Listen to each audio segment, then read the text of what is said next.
Good morning. Today we're going to be looking at writing inverse functions. We're going to be looking at different ways to write an inverse function if we're given an original function. And we're also going to be able to determine if two functions are inverses of each other. What are some ways to tell if they are or not? So the first thing I want to go over, if I slide down here, is these 4 steps on how to get an inverse function from an original function. Okay, and if we talked about the class before, right? The notation for an inverse function is the following. So I'm just going to make like a side note. Let me use a different color. So this is the notation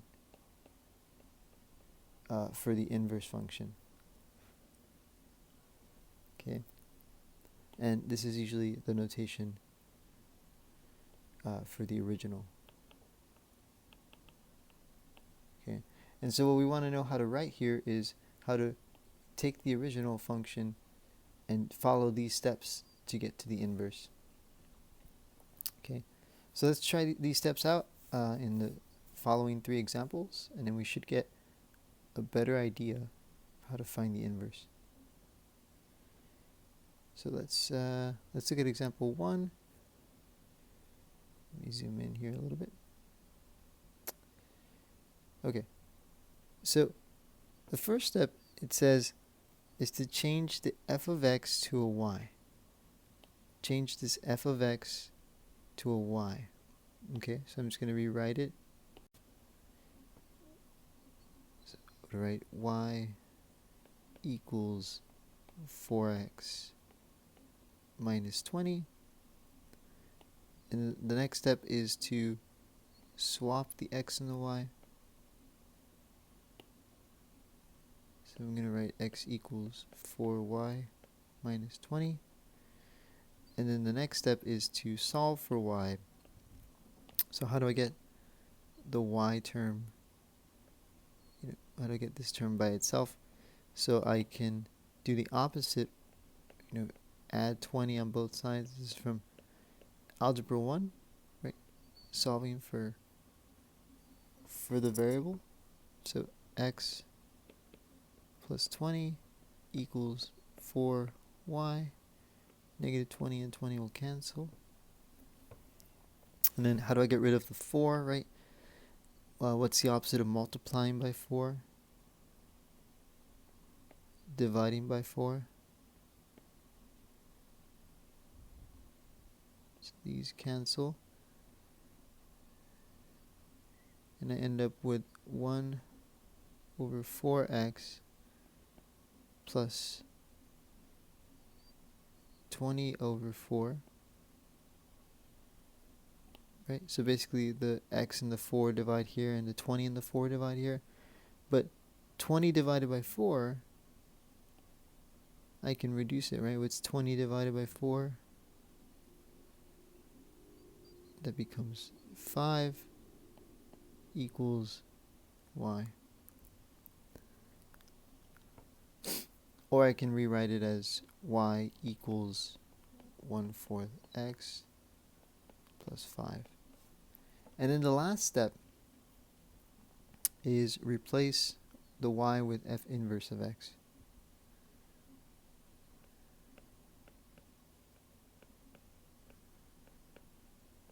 And then just copy the 1/4 xy, the 1/4 x plus 5.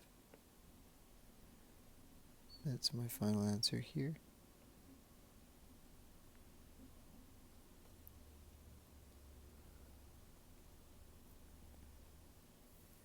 Right?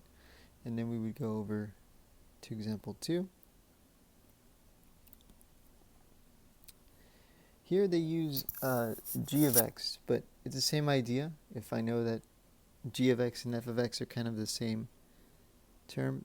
Step 1 says change the function to a y. So I'm going to write it as y equals 1/2 x plus 1. Right, next it says to switch the x and the y.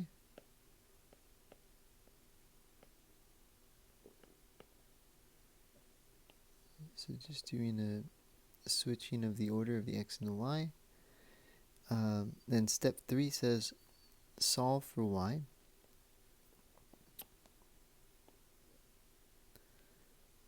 Solve for y. So how do I get the y by itself? I can subtract 1 on both sides. It's x minus 1 equals 1/2 y.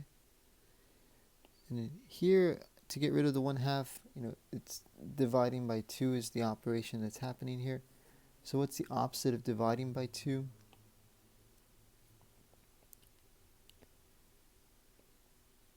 Multiplying by 2.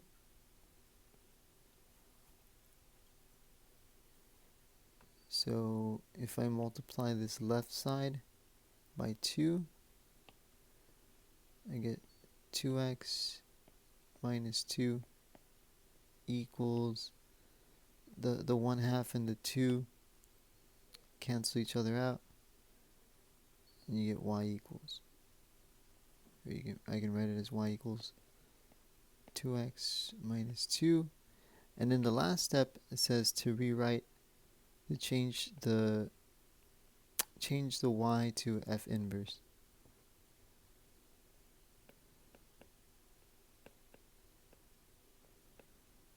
And then just copy the 2x minus 2.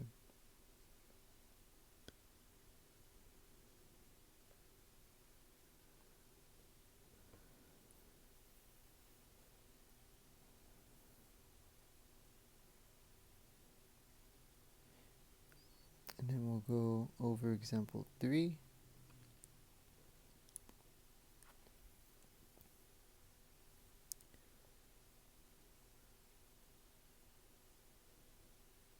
Okay, it's example 3. Step 1, change the function to a y. So instead of writing h of x, I'm going to change this to a y. It's going to be y equals 2x minus 18 over 3. And then step 2 says to switch the x and the y. So I'm going to switch the place of the x and the y. But everything else stays the same, right? So I'm copying everything the same, just changing the place of the x and the y. And then step 3 says solve for y. So how do I get y by itself, right? So before I get rid of the 2 and before I get rid of the minus 18, I have to get rid of the dividing by 3. So what's the opposite of dividing by 3? Multiplying. So I'm going to multiply both sides times 3. Then on the left I'm going to get 3x equals, this 3 and this 3 are going to cancel. I'm going to be left with 2y minus 18. Then I can get rid of the 18 by adding 18 on both sides.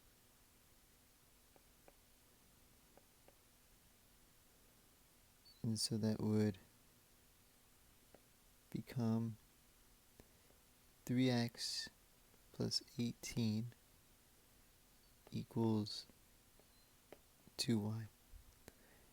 Because over here the negative 18 and the plus 18 are going to cancel each other out. So I'm going to be left with 3x plus 18 equals 2y. And the next thing I can do, I can get rid of the 2 by making sure to divide both sides by 2. So I end up getting 3x over 2 plus 18 over 2 equals y.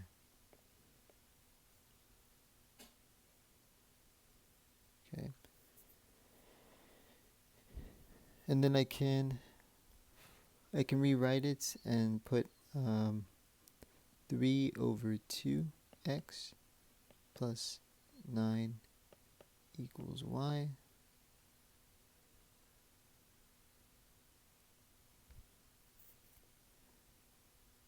And then I can even do one more.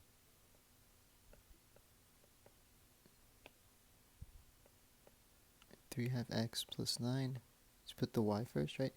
And then the last step, change the y to f inverse of x.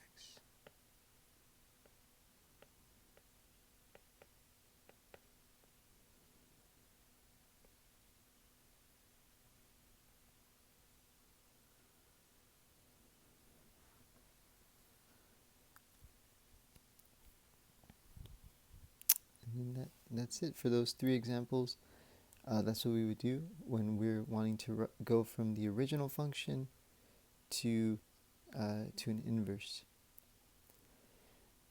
The next thing we're going to discuss is composition. And so it says for the composition part, to identify whether two functions are inverses of one another, we need to use an operation known as composition of functions. This operation refers to combining of two or more functions together so that the output from one function becomes the input for the next function. The notation we use for composition of functions is the following. So we use kind of this f with an open circle g, or sometimes they can rewrite it as f parentheses g of x, which is read f composed of g of x, or you could say f of g of x. Okay, so we can do it that way. And then, let's see, we keep reading here.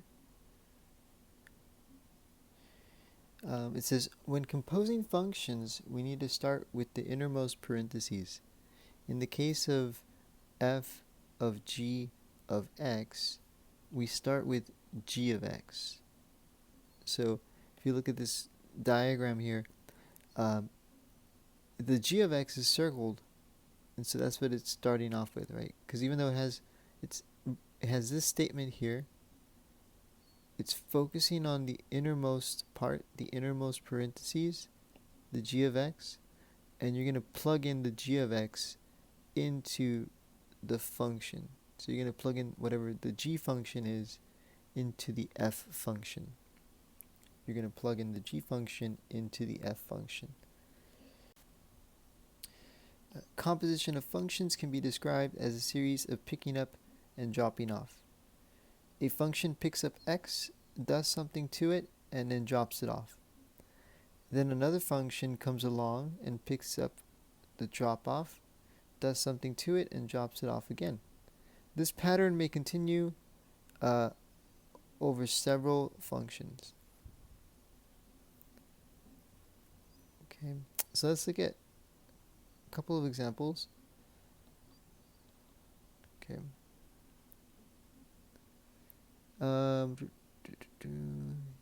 Check to see where. Okay, so for examples 4 and 5, use the functions below to find each composition. And there's a total of four examples in this topic. So for these two, these are our main functions.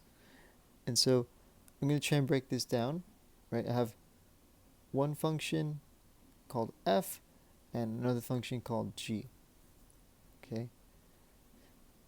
And so when we're looking for this composition, again, composition is like the combination of several functions.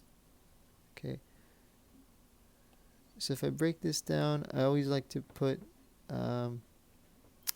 kind of separate them a little bit more, so I'm just going to put more space between them.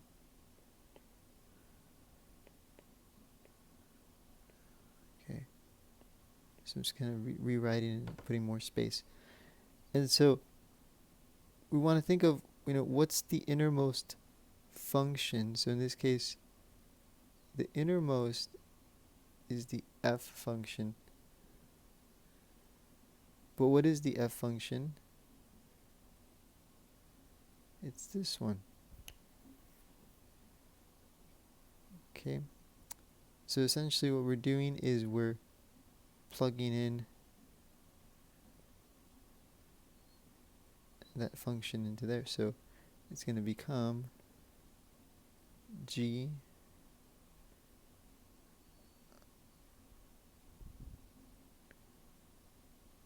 of negative 3x.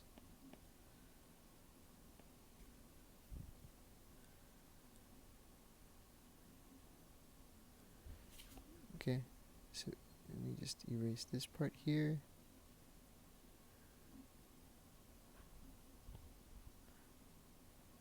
So if you're following me,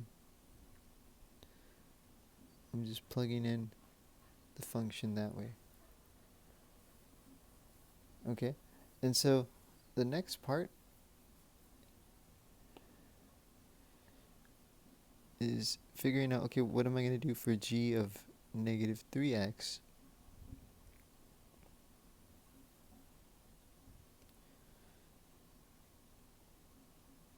Okay, so what's inside the g is negative 3x. So I'm going to set it equal to negative 3x plus 1.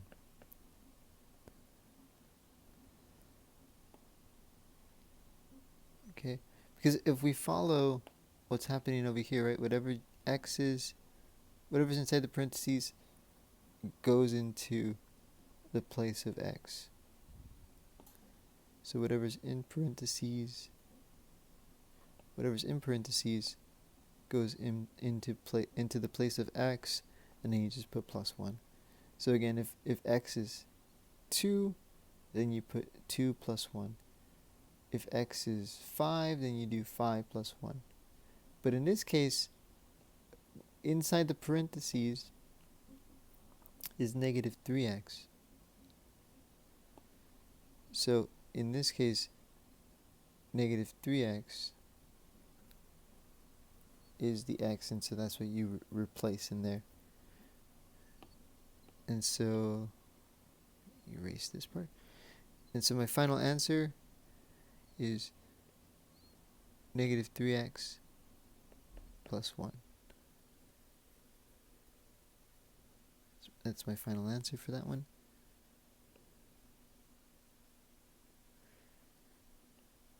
Okay. So again, let's recap, right? If I have g parentheses f parentheses x, then I'm going to look at what's the function in the inside and look at the table that they gave me and see, okay, well, f of x is negative 3x. So I'm going to put g parentheses negative 3x instead of g parentheses f, because f is negative 3x. Okay, and then the next step is break this down. So I copied this over here and looked at, what does the g function do? It takes whatever x you input and adds 1 to it. Okay, so in this case, the input was negative 3x, and so the output, all I'm going to do is add 1 to it. Alright, so if we look at the next example, example 5, we can rewrite, and so I'm going to slide up over here. We can rewrite this notation of f with the open circle g as f parentheses g parentheses x. So I'm going to do that for example 5,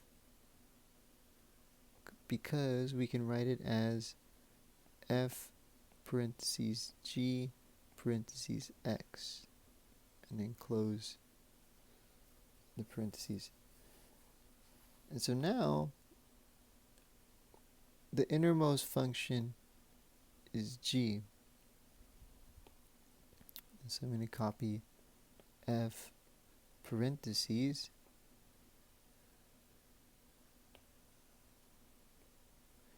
but this time g of x is going to go in this parentheses.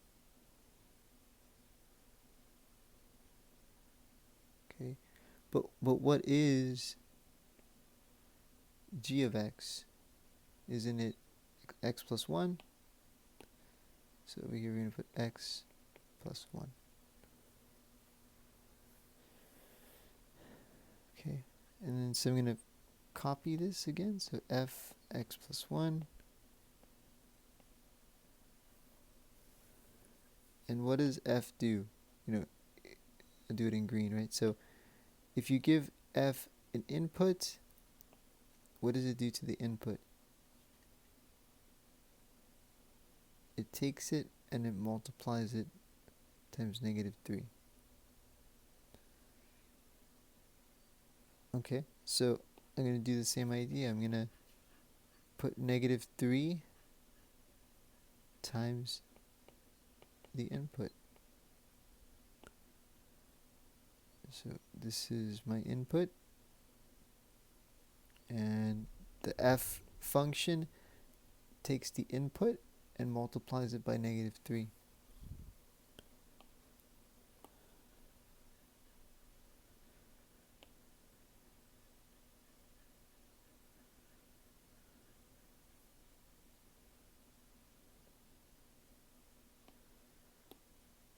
Okay, and so let's do that. Let's multiply by -3.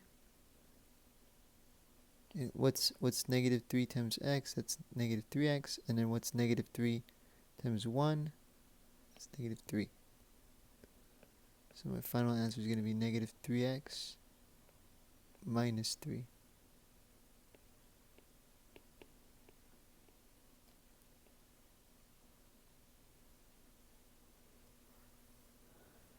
Alright. So those are those two examples, those two functions. Then if I slide over up here, we have examples 6 and 7. So this time it's using two different functions. For example 6, I can rewrite the function so that it looks like the following. Then I'm going to say, okay, what's the input in here?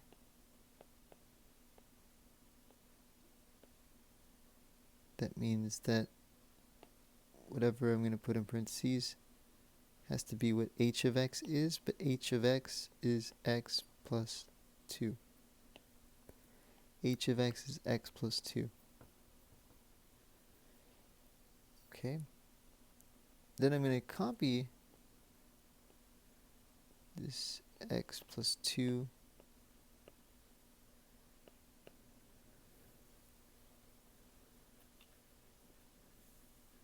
and take whatever the input is. I'm going to multiply the input by 2 and subtract 5. Because look at what the g function does, right? It takes the input, which is x, it multiplies it by 2 and then subtracts 5. So my input is going to be parentheses x plus 2. So let's multiply it out. What's 2 times x? It's 2x. What's 2 times 2? It's positive 4, and then minus 5. And then one more step, we can combine like terms. What's 4 minus 5? That's -1. So my final answer is 2x minus 1.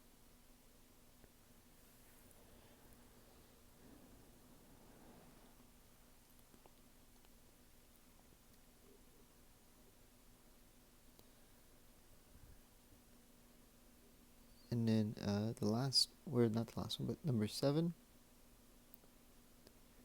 g parentheses g of x. So it's g parentheses. What is g of x? That's what I'm going to put in here. But g of x is 2x plus 5. Sorry, minus 5. 2x minus 5.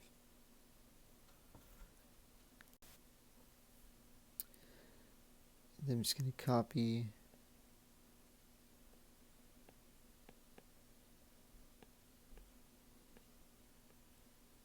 the last part that's there.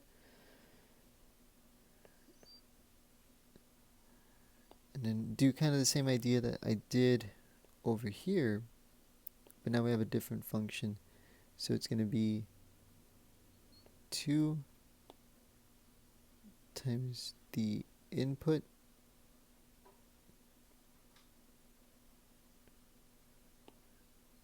minus 5.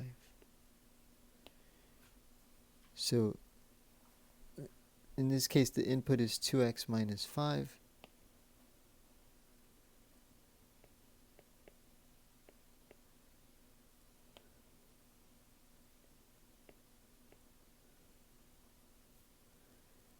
So that's going to be multiplied by 2.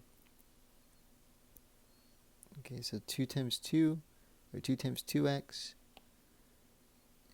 is 4x. 2 times negative 5 is negative 10 minus 5. Combine like terms, 4x, negative 10 minus 5, that's negative 15.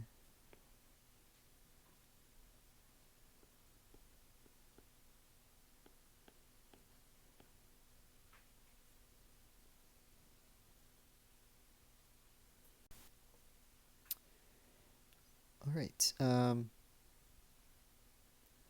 The next part of the notes is what we're going to do is we're going to explore different ways to determine if two functions are inverses of each other, and whether we're working with tables, graphs, or algebraic functions. So for the first situation for tables, if I'm looking at tables, the following rule applies. It's called the swapping of ordered pairs. And so we kind of practiced this the last lesson. And so if I have an original set of points and I have the inverse, if we want to identify or determine if two functions are inverses, then we can do the swap test. And so let's look at example 8. So we kind of zoom in here.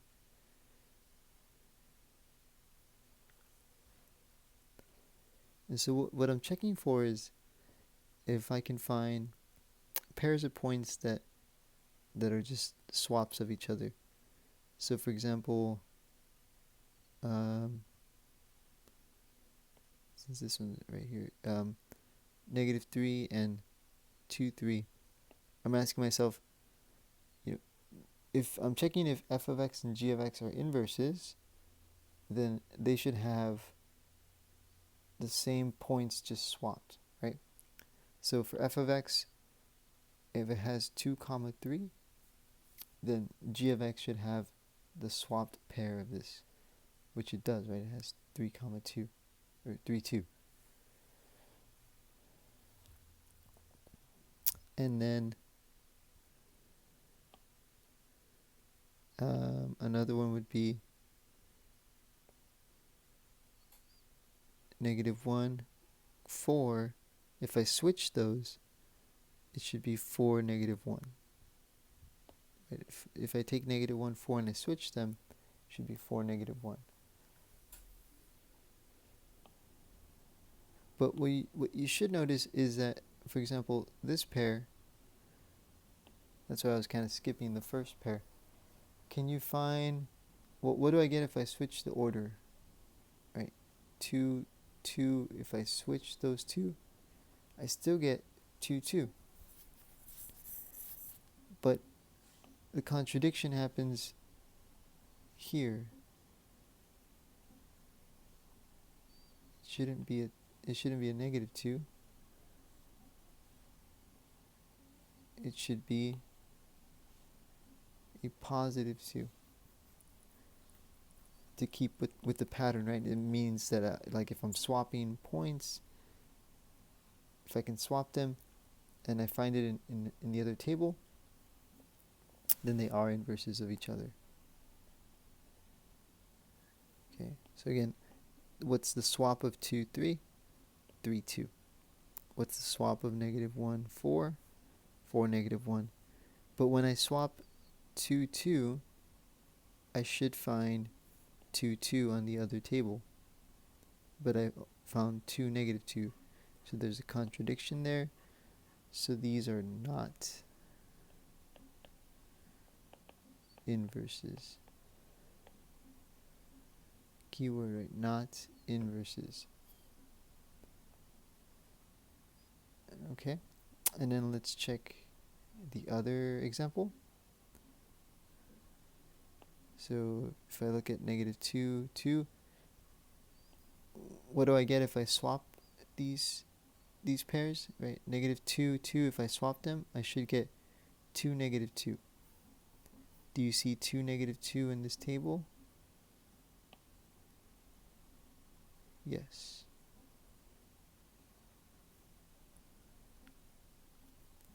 Let's try the next one. Negative 1, 4. If I swap these, I should get 4, negative 1.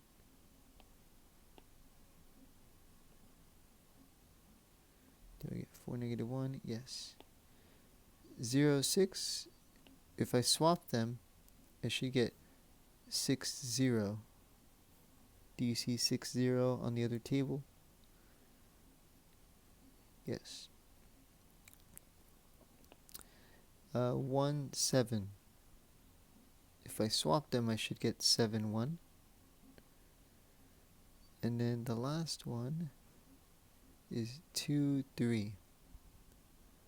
If I swap them, I should get 3, 2. Okay. So that's the idea. If I look at the first set of points and I swap all of them, do I find the swapped set on the other set of points? And I did. So if it happens that I do, then we would say, these two functions, f and g, are inverses.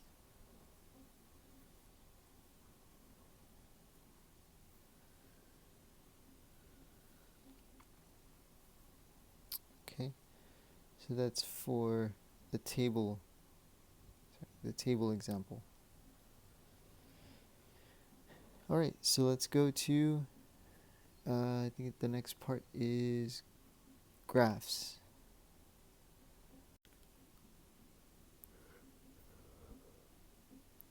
Next part is graphs, so we want to tell whether two functions are inverses.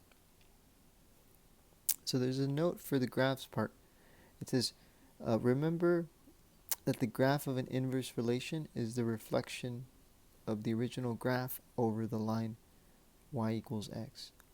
So this line y equals x is the diagonal line.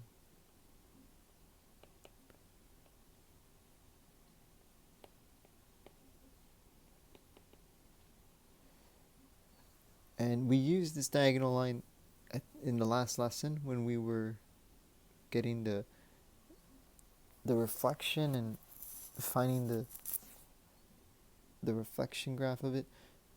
So if I'm given graphs like number 10 and 11, and they're asking me to determine whether the graphs are inverses, I have f of x and g of x, and usually they'll separate them by color, so they'll color f of x in red and g of x, f of x in blue and g of x in red. Okay, and what you're looking for, if they give you graphs like this, especially if they ask you, are these graphs inverses of each other? What you're looking to do is basically draw the diagonal, the line y equals x. And so if I draw that, and like I am in number 10, I get the following.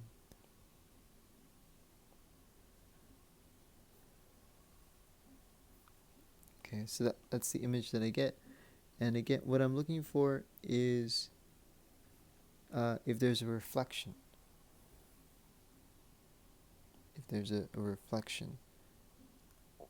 Or you can think of it as, this diagonal line is cutting the image into a reflection, right? It's cutting it in half in a way. And yeah, you can kind of test some of the points. I think I showed last lesson how to test.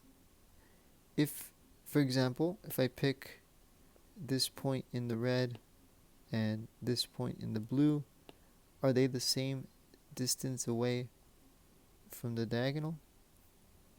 Yes, they're both like 1 unit away. Let's try another set of points. For example,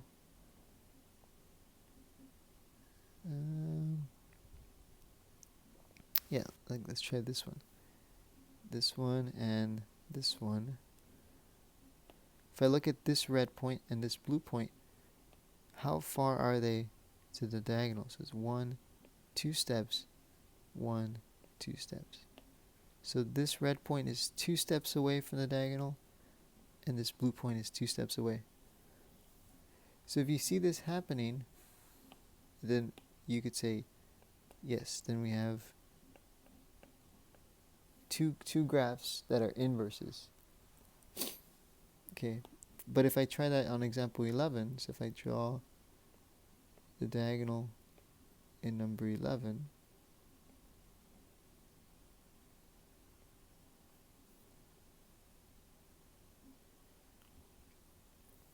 and I pick, for example, this red point,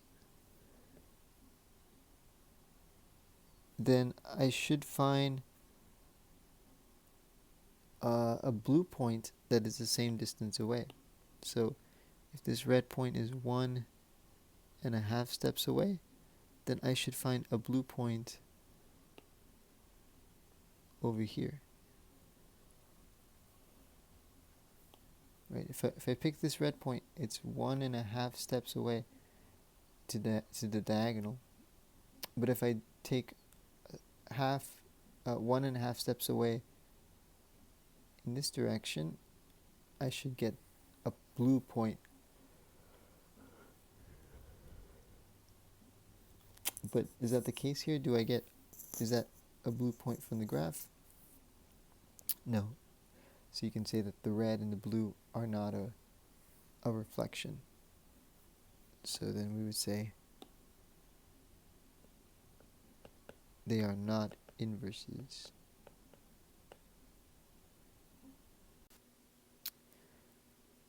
Right.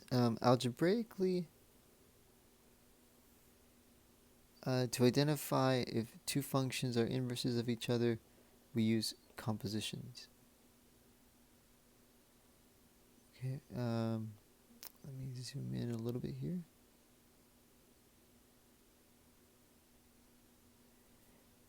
And so it says here, if the composition of g of f is equal to the composition if the composition of f of g is equal to the composition of g of f, and they equal to x, then f and g are inverses of each other. And so for the last 3 examples, we determine by composition whether each pair of functions are inverses. So let me slide over here to example 12.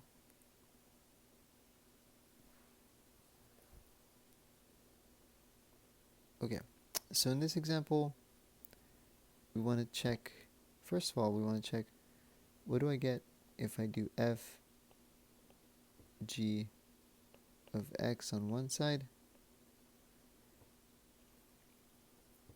and then if I do g f of x on the other side. So I'm testing both situations on either side. So let's look at the left side. Right, what's my input here? That's this part here. So it's going to be f parentheses 1/2 x minus 2.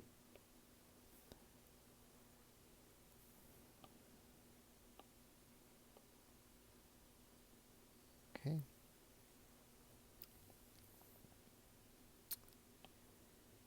Then the next thing is this part that's in here is kind of like this part that's in here, so it's going to be multiplied. The input's going to be multiplied by 2, and then you add 4 to it. So you're going to multiply the input by 2, and then add 4 to it. So the input is 1/2 x minus 2. So if I multiply it out, it's going to be 2 times 1/2. What's half of 2? It's going to be 1x. And then what's 2 times negative 2? It's negative 4 plus 4.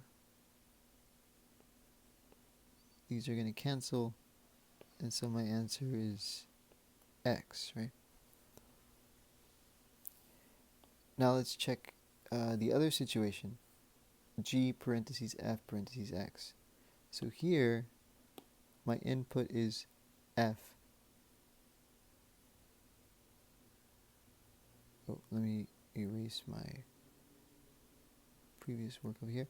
So here my input is f. F is this part here.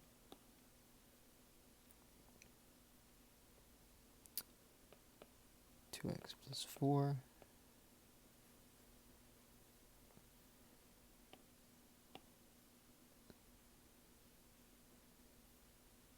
All right.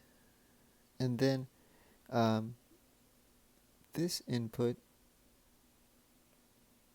is going to do whatever the g function does. So the g function says, take the input, multiply it by 1/2, and subtract 2.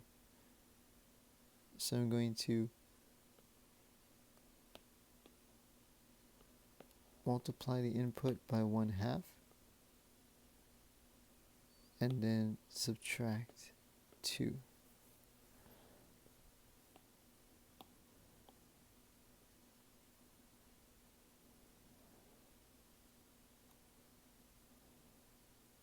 In this case, the input is 2x plus 4. So again, if I have g with a particular input, then what does g do to any input? It multiplies it by 1/2 and subtracts 2. So I'm going to multiply what I circled in blue. I'm going to multiply it by 1/2 and subtract 2. So what's 1/2 times 2, or what's half of 2? That's 1x. And then 1/2 times 4, or what's half of 4? So positive 2. Bring down the minus 2. 2 minus 2 will cancel, and we'll leave you with just x.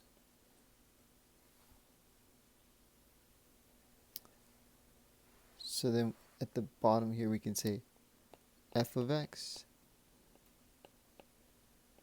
and g of x are inverses. Because the rule said that if I do these two compositions and they both equal to x, then f of x and g of x are inverses of each other.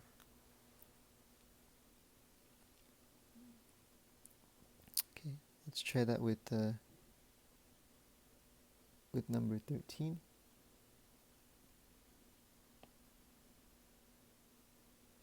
Let's do f parentheses g parentheses x. And then on the other side, we're going to do g parentheses f parentheses x.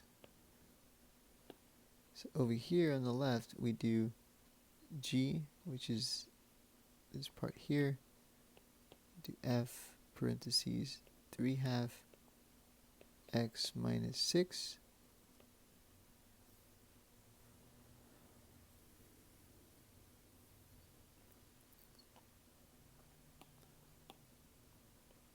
Okay.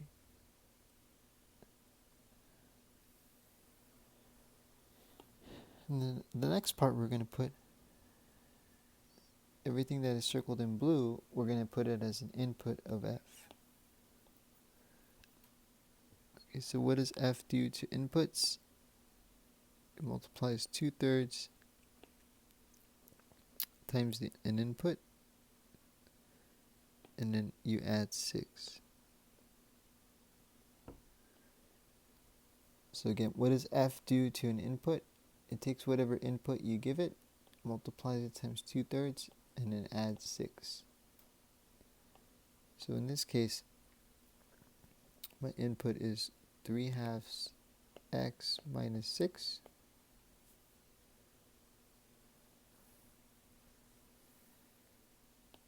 And then I'm going to multiply it out.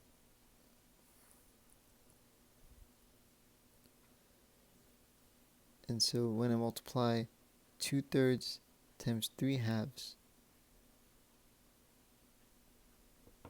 they're going to cancel out in a way.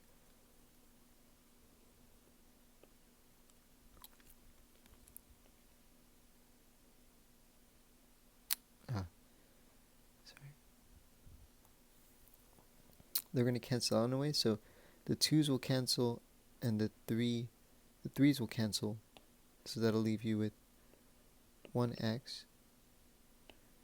Then over here, 2/3 times negative 6, you can do it a couple ways, but you can ask yourself, the negative 6 is going to multiply with 2.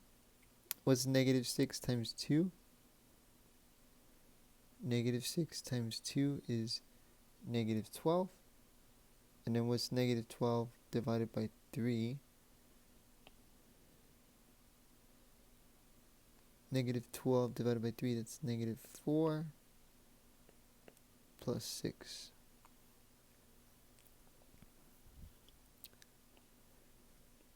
Okay, combine like terms. What's negative 4 plus 6? It's x plus 2. Okay, but just to state it right there, when you end up with something that's not equal to x, here it's x plus 2, then you kind of, you don't have to continue with the inverse process if you don't get x as your final result. In this case, we got x plus 2. We should get x. If we get something different, then we can say that f of x and g of x are not inverses of each other.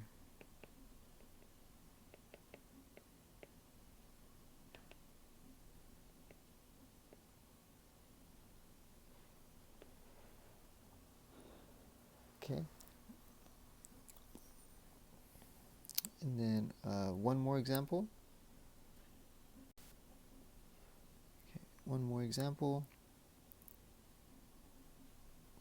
So again, up here, I'm going to write what we're going to do. That's one part, and then the second part, do this over here. Okay, so here it says g of x. This is g of x, so I'm going to plug that in. So that's x plus 7 over 2.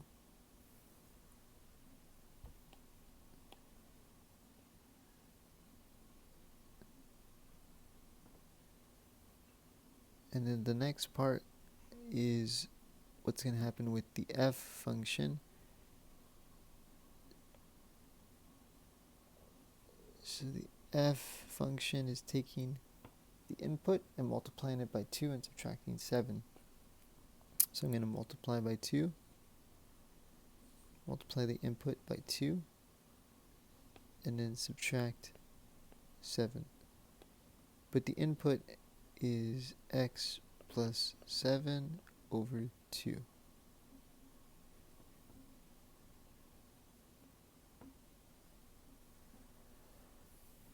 So what's going to happen with the 2 and then dividing by 2? They're going to cancel. You're going to be left with x plus 7 minus, bring down the minus 7. What's 7 minus 7? Cancel, get x. Okay, so since we got x, we have to check the other side. So we're going to check gf parentheses x. Let me go ahead and erase this part here. And then we're going to do f of x is this one. So we're going to replace f of x with 2x minus 7.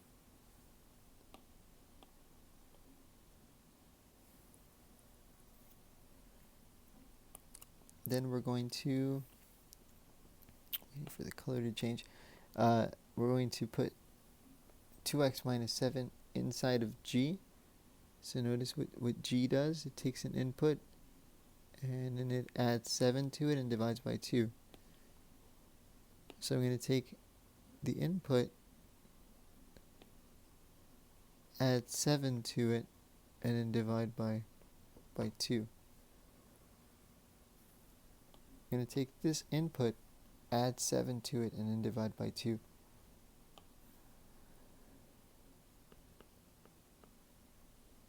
So what's negative 7 plus 7?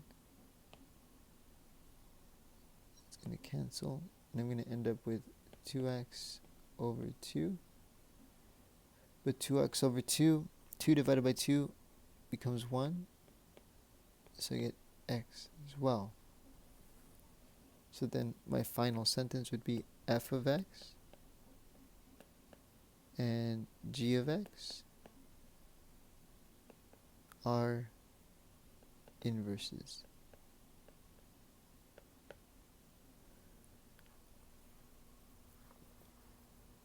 Alright, so that brings us to the end of our notes.